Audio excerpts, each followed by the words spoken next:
We're here with Joe Root, fine young player, an up-and-coming player, an England Lions player, I believe. First thing that we're going to look for is how to see off the new ball, a speciality for yourself. What are the key components to seeing off that new ball, that key first 15 overs?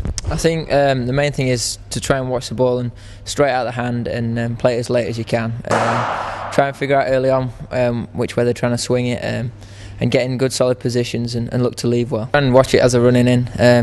Try and get any clues that you can see, if you can see a shiny side early on once the lacquer's worn off. So just try and give yourself as much chance as possible when it comes to release.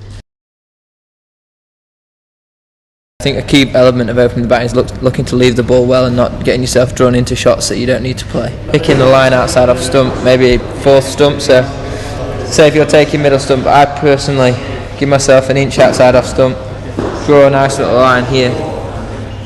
So when I'm leaving the ball, I pick the line about fourth, fifth stump, try and get a good stride and cover my stumps, and then I look down at the floor and I can see that my foot's on line with this mark I've made.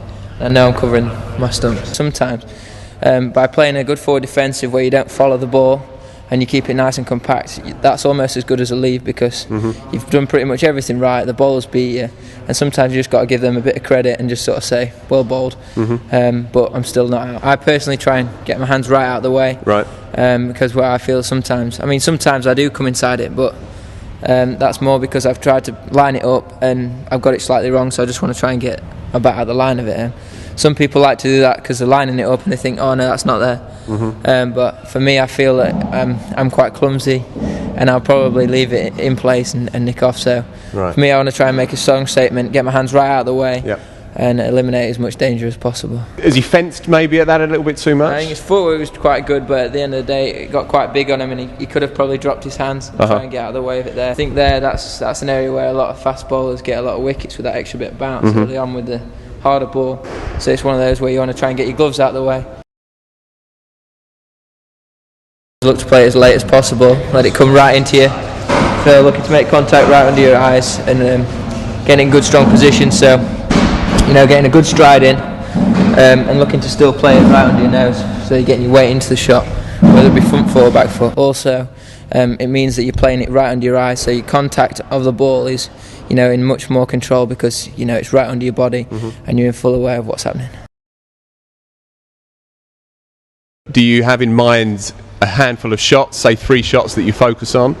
I think so. I think it also depends on the bowler. I mean, if it's a taller guy getting a bit of extra bounce, your scoring areas are going to be either your cuts or your pulls, rather than looking to drive. Whereas someone who's pitching it up and trying to swing it, you probably want to look to get on the front foot and try and drive anything or clip anything that they get a bit straight. Get in a good position, use the crease well, so you get deep in the crease, let the ball come late, and try and use the pace on the ball, play it right under your eyes and let it come off at an angle down there. So you're playing it nice and late in full control, and just turning the wrist just on contact, slightly after contact, just to guide the ball down behind square.